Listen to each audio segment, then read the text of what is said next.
Senior analyst MG రావు గారు మనతో ఉన్నారు. వారితో మాట్లాడదాం. Good afternoon sir. Good afternoon sir. Iran అమెరికాల మధ్య మధ్యవర్తిగా వ్యవహరించి శాంతి ఒప్పందం కుదర్చడంలో కీలక పాత్ర పోషించింది పాకిస్తాన్. దాంతో శాంతి దూతగా కూడా ఖ్యాతి గడించింది. మరి ఒక టెర్రరిస్ట్ దేశం ఇలా మారటం భారత దౌత్య వైఫల్యమా లేదా భారత్పై ప్రభావం ఎలా ఉంటుంది? ఎస్ అండి, ఇప్పుడు పాకిస్తాన్ ఏమంటామంటే ఒక terrorist nation. It's a mother of all terrorism అనేది పాకిస్తాన్లో ఉంటుంది. అందుకే పాకిస్తాన్ మనం ఏమంటామంటే ఒక ఫెయిల్డ్ స్టేట్, ఒక విఫల రాజ్యం అని పాకిస్తాన్ అని చెప్తారు. అంటే అంతర్జాతీయంగా ఒక దేశంగా మనగలగాలి అంటే, ఒక దేశంగా దాన్ని గుర్తించాలంటే, ఒక సంపూర్ణమైన దేశంగా గుర్తించాలంటే దానికి కొన్ని లక్షణాలు ఉండాలి. అటువంటి లక్షణాలు పాకిస్తాన్లో లేవు కాబట్టి దాన్ని ఫెయిల్డ్ స్టేట్ అంటారు, లేకపోతే బనానా రిపబ్లిక్ అంటారు అనమాట. బనానా రిపబ్లిక్ అంటే అది ఒక దేశంగా ఉండలేని పరిస్థితి వస్తే దాన్ని బనానా రిపబ్లిక్ అని పిలుస్తారు కూడా దౌత్య భాషలో అనమాట. ఇప్పుడు పాకిస్తాన్ ఏంటంటే ఇట్స్ ఏ ఫెయిల్డ్ స్టేట్ కాదండి. ప్రపంచంలో ఇప్పుడు అంతర్జాతీయ ఉగ్రవాదం అనేది చాలా పెద్ద ఎత్తున అయిపోయింది. ఎందుకంటే 2001 అటాక్ తర్వాత యునైటెడ్ స్టేట్స్ ఆఫ్ అమెరికా మీద బిన్ లాడెన్ అటాక్ చేసిన తర్వాత అది కూడా పాకిస్తాన్ అడ్డాగా, పాకిస్తాన్నే కేంద్రంగా ఈ అటాక్ చేసింది. ఎందుకంటే అదే బిన్ లాడెన్కి అది ఆశ్రయం ఇచ్చింది. అబోటాబాద్ లో అదే యుఎస్ మెరైన్స్ వచ్చి బిన్ లాడెన్ చంపడం జరిగింది పాకిస్తాన్ ఇస్లామాబాద్కి దగ్గరలో. అంటే పాకిస్తానే బిన్ లాడెన్కి అంతా ఆశ్రయం ఇచ్చింది. అదే బిన్ లాడెన్ ఆఫ్ఘనిస్తాన్లో ఉండి సౌదీ అరేబియా ముఖ్యంగా సున్నీ ముస్లిమ్స్ నుంచి ఆయన ఫండ్స్ గ్యాదర్ చేసి యుఎస్ మీద అటాక్ చేయడం జరిగింది. న్యూయార్క్, WTC టవర్, పెంటగాన్ ఇవన్నీ. అక్కడి నుంచి ఇంటర్నేషనల్ వార్ అండ్ టెర్రరిజం మొదలైంది. ఇంటర్నేషనల్ వార్ అండ్ టెర్రరిజం మొదలైన తర్వాత పాకిస్తాన్ యొక్క నాటకం మొదలైంది. అప్పుడున్న ముషరాఫ్, తర్వాత నవాజ్ షరీఫ్ వీళ్ళందరూ అమెరికాకు సపోర్ట్ చేస్తూనే ఇటు తాలిబాన్కి వాళ్ళు సహాయ సహకారాలు అందించారు. ఫైనల్గా అమెరికా ఓడిపోయి తాలిబాన్ అక్కడికి రావడం జరిగింది. అంటే పాకిస్తాన్ ఏంటంటే టెర్రరిస్ట్ నేషన్, చాలా డేంజరస్ నేషన్ అని ఇప్పుడు యుఎస్ సెనేటర్స్ చెప్తున్నారన్నమాట. రిక్ స్కాట్, టిమ్ షీహీ చెప్తున్నారు. అసలు పాకిస్తాన్ నమ్మొద్దు, పాకిస్తాన్ ఎందుకు చేశారని. ఇప్పుడు ఇది పాకిస్తాన్ కొత్త రూపం అనేది మొదలుపడింది. అదేంటంటే లోపలంతా టెర్రరిజం. మొత్తం ప్రపంచంలో ఎక్కువ టెర్రరిస్ట్ ఆర్గనైజేషన్స్ ఉన్న దేశం పాకిస్తాన్. ప్రపంచంలో ఇటు బ్రిటన్లో, లండన్లో జరిగినా, అమెరికాలో జరిగినా, ఫిన్లాండ్లో జరిగినా, ఫ్రాన్స్లో జరిగినా, ఇండియాలో జరిగినా, ఎక్కడ ఏ టెర్రరిస్ట్ అటాక్ జరిగినా, ఇంక్లూడ్ ఆస్ట్రేలియాలో జరిగినా, అంటే ప్రపంచంలో అన్ని ఖండాల్లో ఏ ఖండంలో ఏ దేశంలో అటాక్ జరిగినా దాని మూలాలు వచ్చి పాకిస్తాన్లో ఉంటాయి. దాని రూట్స్ అనేవి పాకిస్తాన్లో ఉంటాయి అన్నమాట. అంత డేంజరస్ కంట్రీ టెర్రరిజానికి. అందుకని it is an epicentre of terrorism, mother of terrorism, home of terrorism అని పిలుస్తారు దాన్ని. ఐటీ అంటే ఇన్ఫర్మేషన్ టెక్నాలజీ కాదండి, ఇంటర్నేషనల్ టెర్రరిజానికి అడ్డా పాకిస్తాన్. మరి ఈ పాకిస్తాన్ ఈరోజు ప్రపంచంలో శాంతి దూతగా అవతరించడం. ఈ అసిమ్ మునీర్ ఒక ఫీల్డ్ మార్షల్ వెళ్ళి శాంతి దూతగా ప్రపంచానికి ఏదో అపాస్టిల్ ఆఫ్ నాన్ వైలెన్స్, గాంధీ లాగా, ఈ పోప్ లాగా ఇలా కనపడ్డం అనమాట, జీసస్ లాగా.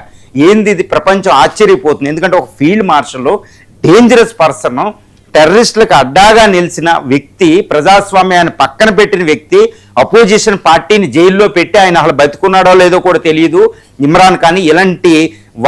ఇలాంటి వ్యక్తికి అసిమ్ మున్నీర్కి రెడ్ కార్పెట్, అది కూడా ప్రపంచంలో United States of America red carpet వేయడం, వైట్ హౌస్లోకి ఇన్వైట్ చేయడం, అది కూడా డొనాల్డ్ ట్రంప్, అది కూడా the great democratic country America నుండి అనమాట. అంటే ఏం జరుగుతుంది అనేది మనం చూడాలి. షహబాజ్ షరీఫ్ ఈరోజు ఇరాన్ అమెరికాల మధ్య జరిగిన శాంతి ఒప్పందంలో కీలక పాత్ర పోషించింది పాకిస్తాన్. మరి నిజంగా పాకిస్తాన్ పాత్ర పోషించిందా అనేది పెద్ద క్వశ్చన్. అంటే పాకిస్తాన్ పాత్ర పోషించగలిగే సామర్థ్యం అక్కడ దానికి లేదు, శక్తి దానికి లేదు. అంతటి అమెరికాని మీరు ఇది చేయండి అని చెప్పే సామర్థ్యం లేదు. పక్కనున్న ఇరాన్ కూడా ఇది చేయండి అని చెప్పే సామర్థ్యం లేదు. పీస్ డీల్ కుదిరిన తర్వాత పీస్ డీల్ ఇంప్లిమెంట్ చేసే విధంగా ఉండాలి. మధ్యవర్తి అంటే నయానో భయానో అటువైపు వాళ్ళకి ఇటువైపు వాళ్ళకి కన్విన్స్ చేయాలి, వాళ్ళని చెప్పాలి, భయపెట్టాలి, ఇంప్లిమెంట్ చేయాలి. బట్ అలాంటి పరిస్థితుల్లో పాకిస్తాన్ లేదు. ఇరాన్ కంటే వీకే పాకిస్తాన్. ఏం శక్తివంతమేం కాదు. అమెరికాను ఓడించింది ఇరాన్. ఇది భారతదేశాన్ని, ఈ చిన్న దేశాలను కూడా, ఆఫ్ఘనిస్తాన్ కూడా ఓడించలేదు పాకిస్తాన్. మరి అది ఎక్కడ నేషన్? అలాంటిది ఇరాను శక్తివంతమైన దేశాల మధ్య ఇది కూర్చుందంటే అది ఎంత డ్రామా ఈరోజు ఇంటర్నేషనల్లో మనం చూడాలి. యాక్చువల్గా పాకిస్తాన్ పైకి కనపడేది శాంతి దూత. It's a peaceful nation. మేము టెర్రరిస్ట్ నేషన్ కాదు అని అసిమ్ మునీర్, షహబాజ్ షరీఫ్ ప్రపంచం ముందు ఒక కొత్త అవతారం ఎత్తారు. అదే మధ్యవర్తిగా, పీస్ బ్రోకర్గా. కానీ యాక్చువల్గా జరిగింది ఏంటి అనేది ఇక్కడ మనం చూడాలి. అప్పుడు మనం మోడీని నిందించాలా లేదా అనేది ఆలోచిద్దాం. అదేంటంటే ప్రస్తుతం జరిగేది ఏంటంటే పాకిస్తాన్ యాక్చువల్గా మీడియేటర్ కాదు, ఎందుకంటే చైనా వెనకాల దాన్ని సపోర్ట్ చేస్తుంది. నెంబర్ 1, చైనా దాన్ని ఇరాన్, ఎందుకంటే ఇరాన్కి పూర్తిగా సపోర్ట్ చేస్తున్న దేశాలు ఎవరంటే ఇటు రష్యా, చైనా. కాబట్టి ఇరాన్ యుద్ధంలో చాలా వరకు గెలిచింది ఆల్మోస్ట్. కాబట్టి ఇరాన్ ఇంకా యుద్ధంలో ముందుకు వెళ్లకుండా చైనా పాకిస్తాన్ ద్వారా అమెరికాతో పీస్ డీల్కి అవతారం ఎత్తిచ్చింది అనమాట. ఆ విధంగా చైనా యొక్క ఇండైరెక్ట్గా చైనా పాత్రని పాకిస్తాన్ పోషిస్తుంది. కాబట్టి పాకిస్తాన్ కాదు.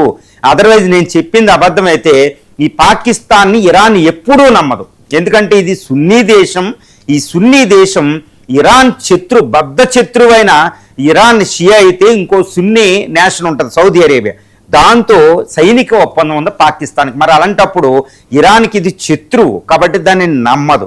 ఈ సున్నీ నేషనల్ జీసీసీ కంట్రీస్లో పాకిస్తాన్కు అనుబంధం ఉంది కాబట్టి ఇరాన్ ఎట్టి పరిస్థితుల్లో నమ్మదు. వాళ్ళకి కూడా బార్డర్ ప్రాబ్లం ఉంది, ఎప్పుడు దారుణమైన పరిస్థితులు ఉంటాయి. మరి అలాంటప్పుడు ఇరాన్ ఎందుకు నమ్ముతుందంటే చైనా తరపున అది వచ్చింది కాబట్టి, దాన్ని సపోర్ట్ చేస్తున్న దేశం కాబట్టి పాకిస్తాన్ శాంతి ఒప్పందాన్ని కుదర్చడానికి అంగీకరించింది. అంటే యాక్చువల్గా పాకిస్తాన్ కాదు ఇక్కడ ఉన్నది, చైనా మాట.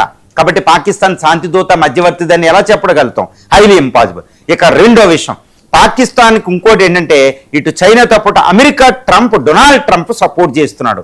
ఎందుకంటే పాకిస్తాన్ ట్రంప్ చెప్పినట్టు వింటది కాబట్టి నేను చెప్పినట్టు వింటావు కాబట్టి నువ్వు నా బదులు పాకిస్తాన్తో నువ్వు వెళ్ళి పాకిస్తాన్ అసిమున్నర్ షాబాజ్ నువ్వు వెళ్ళి ఇరాన్తో మాట్లాడు. ఎందుకు? ట్రంప్కి దిక్కు లేదు. ఎందుకు దిక్కులేదు? ఇటు పాకిస్తాన్ చైనాతో కూడా చైనా మాట మాట్లాడుద్ది కాబట్టి చైనాని కన్విన్స్ చేయొచ్చు, ఇటు ఇరాన్ని కన్విన్స్ చేయొచ్చు. ఇటు ట్రంప్ ఎందుకు పాకిస్తాన్ మీద ఆధారపడ్డాడు మధ్యవర్తిత్వం అంటే ఇక్కడ ఒక విషయాన్ని గమనించాలి. ఎందుకంటే పాకిస్తాన్ అమెరికా మాట జవదాటదు, ఎందుకంటే అది ఫెయిల్డ్ నేషన్. అసిమ్ మునీర్ అసలు పదవిలో కూడా ఉన్నాడు ట్రంప్ తలుచుకుంటే. కాబట్టి పాకిస్తాన్ ఆయన చూజ్ చేసుకున్నాడు. ఎందుకు? ఇటు చైనా మా మీడియేటర్గా ఉంటుంది, ఇటు ఇరాన్కి ఏంటంటే ఇష్టం వచ్చినప్పుడు ఇష్టం వచ్చినట్టు మాట్లాడవచ్చు. కాబట్టి మళ్ళీ ఇంకోటి ఏంటి, ఇరాన్ యుద్ధంలో ఇరుక్కుని పోయాడు ట్రంప్. కాబట్టి ఈ ట్రాప్లోంచి బయటికి రావాలి అంటే ఎవడో ఒక రకంగా చెప్పాలంటే మన భాషలో తెలుగులో అంటాం బక్రా, ఒక ఇన్నోసెంట్ ఫెలో కావాలి, ఇన్నోసెంట్ ఫూలిష్ కావాలన్నమాట. ఇది పాకిస్తాన్ అనేది ఒక ఫూలిష్ నేషన్, ఫెయిల్డ్ స్టేటు. ఈ నేత అసిమ్ మునీర్ పదవి కోసం చాలా వెంపర్లు ఆడుతున్నాడు. బట్ ఇలాంటి వీక్ పర్సన్ తీసుకున్నాడు ట్రంప్. ఇతను ఏది చెప్తే అది పట్టుకెళ్ళి జిరాక్స్ కాపీలు అక్కడ ఇవ్వడం, ఎవరికి? ఒక కొరియర్గా సేవ చేయడం అనమాట. ఎవరు? ఇరాన్కి అందించడం. ఇది ఇరాన్కి బార్డర్ కలిగి ఉంది కాబట్టి అక్కడికి ఈజీగా వెళ్ళగలుగుతారు. ఈ విధంగా డొనాల్డ్ ట్రంప్ వీళ్ళని ఎన్నుకున్నాడు. అందువల్ల ఇటు చైనా ఇటు యునైటెడ్ స్టేట్స్ ఆఫ్ అమెరికా ఈ మధ్యవర్తిగా నువ్వు ఉండు అని ఈ దేశాన్ని పెట్టిన అంతే, లేకపోతే పాకిస్తాన్కి అసలు ఆలోచన కూడా వచ్చే అవకాశం లేదు. రెండు, పాకిస్తాన్ ఇంకోటి ఏంటంటే మూడవ అతిపెద్ద కారణం ఉంది. మరి ఇలాంటి డేంజరస్ పీస్ డీల్లో మధ్యలో ఎందుకు దూరిందంటే దాని అస్తిత్వం కోసం, ఎగ్జిస్టెన్షియల్ క్రైసిస్. ఎందుకంటే యుద్ధం మొదలైన తర్వాత ద్రవ్యోల్బ బలం విపరీతంగా పెరిగిపోయింది. ఇంకా ఆర్థిక వ్యవస్థ even lockdown almost 8 to 10 hours తర్వాత లాక్డౌన్ విధించాల్సిన పరిస్థితి వచ్చింది. విపరీత కొలాప్స్ అయిపోయింది అనమాట ఎకానమీ. ఇలాంటి టైంలో ఇరాన్తో పీస్ డీల్కి వెళ్ళడం వల్ల కాస్త ఆయిల్ పెట్రోల్ తెచ్చుకోగలిగింది. ఇలాంటి పరిస్థితుల్లోనే అటు సౌదీ అరేబియా నుంచి ఖతార్ నుంచి కాస్త ఆర్థిక సహాయాన్ని తెచ్చుకుంది. కాబట్టి ఈరోజు ఆ ఎకానమీ నిలబడింది. తర్వాత ఈ యుద్ధంలో ఇక నాలుగవ కారణం ఏంటంటే ఆర్థిక కారణంతో పాటు ఇటు పాకిస్తాన్ పీస్ డీల్ కోసం మధ్యవర్తిగా వెళ్ళకపోతే ఇది తప్పనిసరిగా ఈ సౌదీ అరేబియా తరఫున ఇరాన్ మీదకి యుద్ధానికి వెళ్ళాలి. అలాంటి వెళ్ళిన పక్షంలో నరకం, ఇంకా పాకిస్తాన్ అంతమైపోద్ది ఇరాన్ చేతిలో. ఎందుకంటే అది ఇంపాసిబుల్. ఎందుకంటే ఇటు పక్కన ఇండియా వైపు బోర్డర్లో సైన్యం అంతా ఉంది, ఇటువైపు ఇరాన్ దగ్గరికి ఆఫ్ఘనిస్తాన్ దగ్గరికి వెళ్ళింది అనుకోండి ఇంకా పాకిస్తాన్ అంతమైపోద్ది అనమాట. అంటే యుద్ధాన్ని తప్పించుకోవడానికి, యుద్ధంలో జోక్యాన్ని తప్పించుకోవడానికి మధ్యవర్తి అవతారం ఎత్తింది. ఇది నాలుగో అతిపెద్ద కారణం అంట. ఈ 4 కారణాలు తర్వాత 5వ కారణం ఏంటంటే ఈ పీస్ డీల్గా అవతారం ఎత్తితే పాకిస్తాన్కు ఒక డేంజరస్ నేమ్ ఒకటి ఉంది, టెర్రరిస్టాన్. ఒక ఇంటర్నేషనల్ టెర్రరిజానికి అడ్డాగా పాకిస్తాన్ ఉంది. ఇది ప్రపంచంలో దానికి ఒక ప్రాబ్లము. FATF అనే లిస్టులో అది ఉంది, రీసెంట్గా తప్పించుకుంది. ఎక్కడ టెర్రరిస్ట్ మూలాలను ఇది. ఈ పేరును తప్పించుకోవాలి అంటే మధ్యవర్తిగా అవతారం ఎత్తి శాంతి ఎలాగో కుదురుతుంది, యుద్ధం ఎలాగో ఆగిద్ది, ఎట్టి పరిస్థితులు, ఎందుకంటే శాశ్వతంగా జరగదు కాబట్టి మధ్యవర్తిగా అవతారం ఎత్తితే పోద్ది. సో తన టెర్రరిస్ట్ ముద్దను చెరిపేసుకుని శాంతి స్థాపనకి ప్రపంచంలో కృషి చేస్తున్న దేశంగా అవతారం ఎత్తవచ్చు ఇది. తర్వాత 6వ కారణం ఏంటంటే అసిం మున్నీర్ తన పదవిని కాపాడుకోవచ్చు. ఈయన కూడా ఇప్పుడు చూడండి, డొనాల్డ్ ట్రంప్తోనే జేడీ వ్యాన్స్తోనే గంటల కొద్ది ఆయన ఫోన్లో మాట్లాడుతున్నాడు, ఒక ఫీల్డ్ మార్షల్. అసలు సాధ్యమవుతుందా? ఈ అవకాశం ఆయన పొందాడు మధ్యవర్తిత్వం వహించడం వల్ల. కాబట్టి ఆయన స్థానాన్ని సుస్థిరం చేసుకున్నాడు పాకిస్తాన్లో. ఇది ఎప్పుడు జరిగేది, ప్రతి నియంత సైనిక నియంత అమెరికా ప్రోద్బలంతోనే అక్కడికి వస్తారు. ఇప్పుడు అసిం మున్నీర్కి ఆ వరం దొరికేసింది. కాబట్టి ఇది 6వ కారణం. ఇక 7వ కారణం ఏంటంటే ఈ మధ్యవర్తిగా శాంతిదూతగా అవతారం ఎత్తితే ఇండియాని తట్టుకోవచ్చు. ఇండియా ఎప్పుడు పాకిస్తాన్ ఒక ముద్ర వేస్తుంది, ఏదో టెర్రరిస్ట్ అని. దీన్ని తట్టుకోవడం ఇంపాసిబుల్ ప్రపంచంలో. కాబట్టి ఇండియా కౌంటర్ అటాక్ని కాస్త తట్టుకోవచ్చు. ఇది 7వ కారణం. ఈ 7 కారణాల వల్ల పాకిస్తాన్ మధ్యవర్తిగా శాంతిదూతగా అవతారం ఎత్తింది. కానీ లోపల ఏంటంటే టెర్రరిజం, రక్తపాతం, భయంకరమైన 100ల కొద్ది టెర్రరిస్ట్ ఆర్గనైజేషన్. ఇది మారుతుందంటే ఈ అవతారం అయితే మారదు ఇది. మరి ఇప్పుడు అందరూ ఏమంటున్నారు, ఇది మోడీ యొక్క వైఫల్యం. ఎందుకంటే మోడీ అధికారంలోకి వచ్చిన తర్వాత ఇది బాలాకోట్ అని, ఈ యొక్క పుల్వామా తర్వాత బాలాకోటు, తర్వాత పిఓకే సర్జికల్ స్ట్రైక్, తర్వాత ఆపరేషన్ సింధూర్, తర్వాత FATF లిస్టులోకి పాకిస్తాన్ వెళ్ళింది. పాకిస్తాన్ ఎకనామిక్ గ్రోత్ పడిపోయింది. పాకిస్తాన్ ఒంటరిది అయిపోయింది ఇంటర్నేషనల్గా. అలాంటి ఒంటరిదైన దేశం మోడీ కాలంలో మళ్ళా ఇది అంతర్జాతీయంగా ఇప్పుడు ప్రస్తుతం భారత్ కంటే ఒక మెట్టు ఎక్కువ అన్నట్టు మధ్యవర్తిగా పీస్ డీల్లో నిలబడింది. Even Italian prime minister, European nations అందరూ కూడా పాకిస్తాన్ ప్రైజ్ చేస్తున్నారు. అబ్బా అద్భుతం, ఈ కమెండబుల్ యాక్ట్ చేశారు మీరు అనుకుంటూ. మరి ఇది అంటే పాకిస్తాన్ కొత్త అవతారం ఎత్తిందంటే అవును అనుకు చెప్పుకోవాలి. ఎందుకంటే ఇప్పుడు అంతర్జాతీయంగా పాకిస్తాన్ పరువు కాస్త నిలబడింది ఈ మధ్యవర్తిగా శాంతి ఒప్పందం కుదర్చడం వల్ల, హార్ముజ్ స్ట్రైట్ ఓపెన్ అవ్వడం వల్ల. మరి ఇది మోడీ వైఫల్యమా? ఇది అపోజిషన్ పార్టీస్ కూడా అంటున్నాయి. కానీ ఇక్కడ ఒక్కటే గుర్తుపెట్టుకోవాలి, మోడీ పాకిస్తాన్ ఒంటరి చేయడంలో చాలా సక్సెస్ఫుల్ అయ్యారు దౌత్యపరంగా. కాకపోతే ఇక్కడ ఏంటంటే అతిపెద్ద కుట్ర ఒకటి జరిగింది. అదేంటంటే చూడండి, ఆపరేషన్ సింధూర్ జరుగుతున్న సమయంలో అంటే మే 7, మే 10వ తారీఖు మధ్యలో ఈ 4 రోజుల్లోనే అక్కడ వరల్డ్ బ్యాంకు దీనికి కొన్ని $1 మిలియన్ ఆర్థిక సహాయాన్ని ప్రసాదించడం జరిగింది. $1 మిలియన్. వరల్డ్ బ్యాంక్ ఎవరి ఆధీనంలో ఉంటుంది? యునైటెడ్ స్టేట్స్ ఆఫ్ అమెరికా ఆధీనం. ఓటింగ్ రైట్స్ దానికి ఎక్కువ. మరి ఆ దేశం సహకారాలు లేకపోతే పాకిస్తాన్కి రుణం వస్తుందా? తర్వాత ఆపరేషన్ సింధూర్ సమయంలో ఇది యుద్ధం చేసింది చైనా ఆయుధాలతో. అంటే అమెరికా చైనాల ఏం చేస్తున్నాయి, పాకిస్తాన్ ఇండియాకి వ్యతిరేకంగా కుట్ర పొందుతున్నాయనేది అదే చెప్తుంది. ఇప్పుడు మళ్ళా ఇది మోడీ వైఫల్యం 100% కానే కాదు.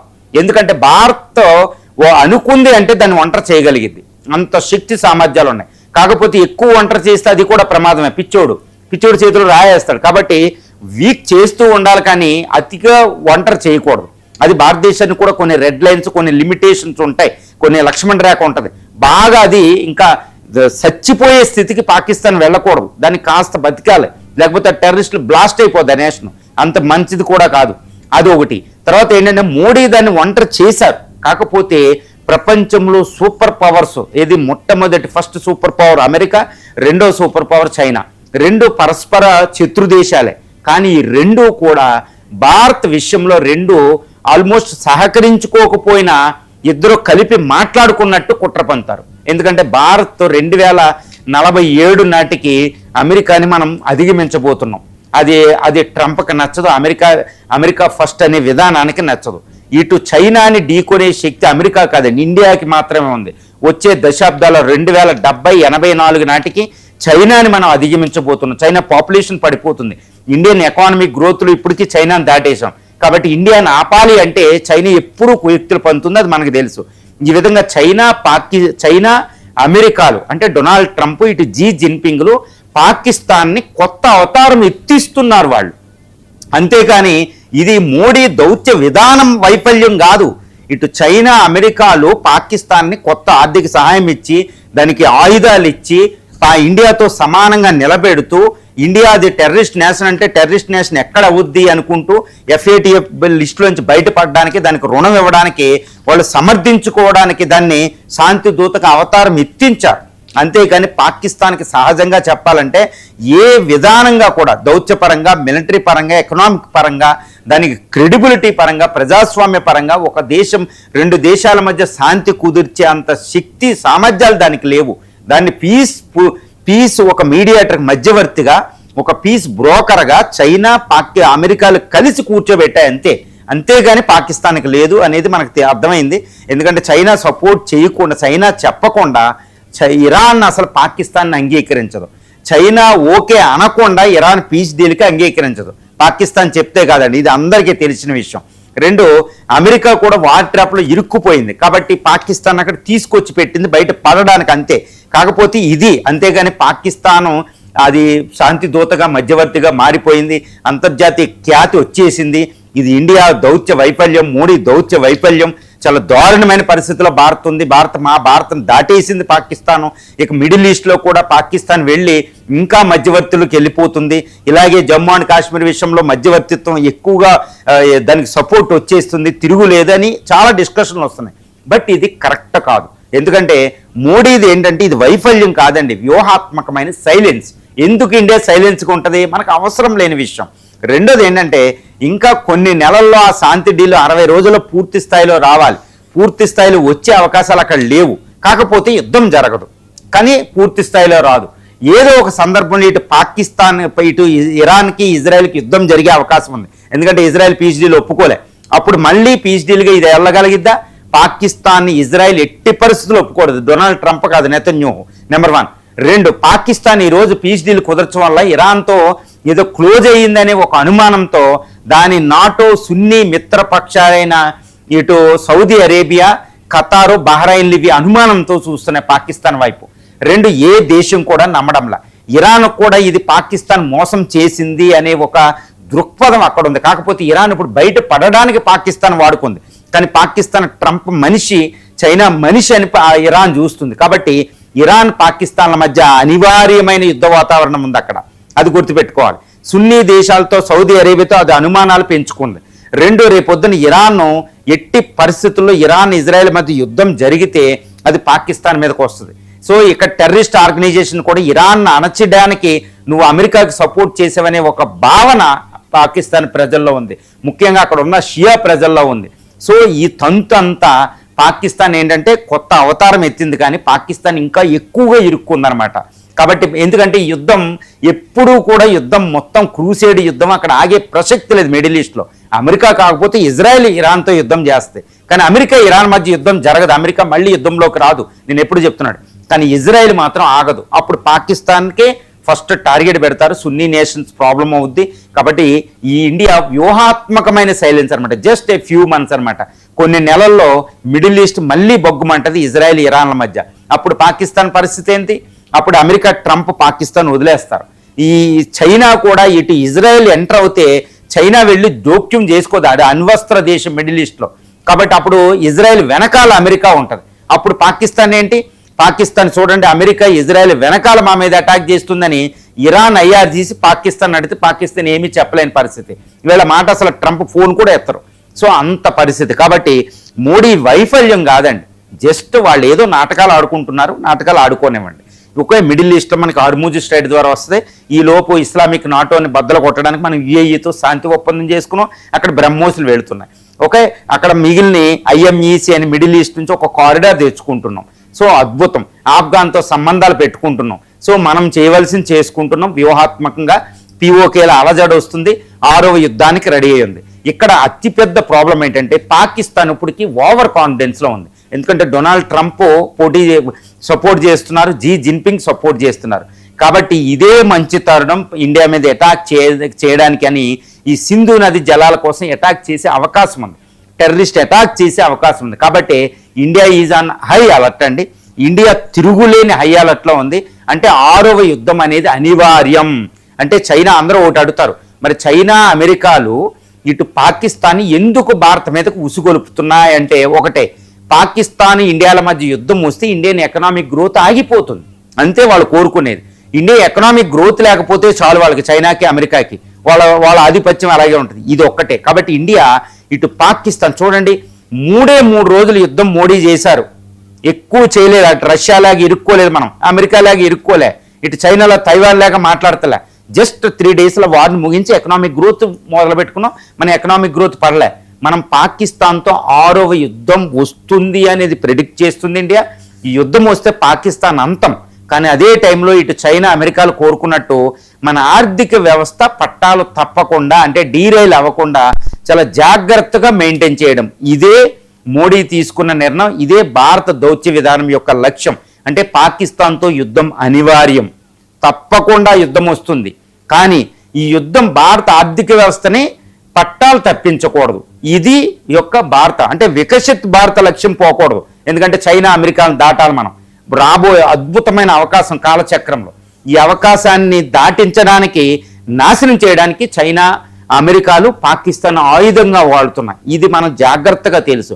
కాబట్టి సైలెంట్గా మనం ఎకనామిక్ గ్రోత్ మీద పెట్టడం, అడ్డం వస్తే పాకిస్తాన్ రిమూవ్ చేయడం, ఇదంతా ఎక్కడికక్కడ మిలిటరీ పాలసీ సిద్ధమై ఉంది. కాబట్టి ఇప్పుడు మధ్యవర్తిగా శాంతిదూతగా పాకిస్తాన్ అవతారం ఎత్తడం అనేది దాన్ని ఒంటరి చేయలేని మోడీ దౌత్య వైఫల్యం అనేది 100% తప్పు. మోడీ ఒక వ్యూహాత్మకమైన సైలెన్స్, ఇండియా యుద్ధ విధానం, ఇండియా ఎకనామిక్ పాలసీలు, ఇటు పాకిస్తాన్కి సపోర్ట్ చేసుకుని చైనా అమెరికాలు చేసే కుట్ర అన్నీ బాగా తెలుసు. కాబట్టి వ్యూహాత్మకంగా భారత్ అన్ని విధాలుగా సంసిద్ధమైంది ఇక్కడ. సార్, అంతర్గత విభేదాలు స్థానిక సంస్థల్లో తగిలిన